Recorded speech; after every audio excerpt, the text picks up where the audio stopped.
আসসালামু আলাইকুম ওয়া রাহমাতুল্লাহি ওয়া বারাকাতুহু।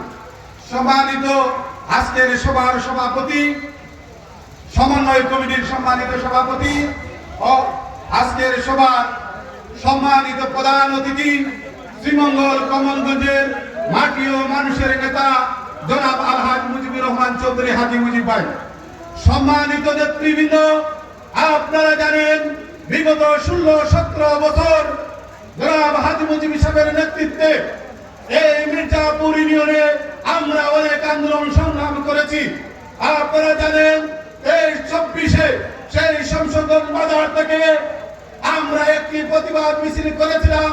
সেই মিছিলে পুলিশের, আওয়ামী লীগ সরকারের গুন্ডা পুলিশি বাহিনী আমাদেরকে বিভিন্ন আপত্তিকর আমাদের উপরে বিভিন্ন ভাবে হামলা মামলা করেছিল।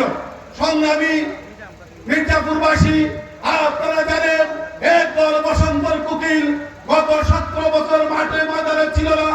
5 তারিখের পরে আওয়ামী লীগের দালালি যারা করেছে, আজকে বিএনপি নামদার হিসাবে শ্রীমঙ্গল থানার বিভিন্ন কারণে বিএনপির প্রার্থী হিসাবে বিভিন্ন ভাবে বিভিন্ন পাড়ায় মহল্লায় আওয়ামী লীগের দূষণকে নিয়ে ঐক্যবদ্ধ হয়।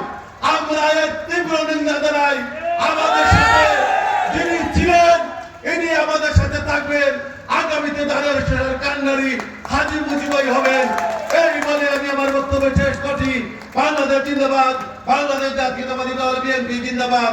আসসালামু আলাইকুম ওয়া রাহমাতুল্লাহি ওয়া বারাকাতুহু।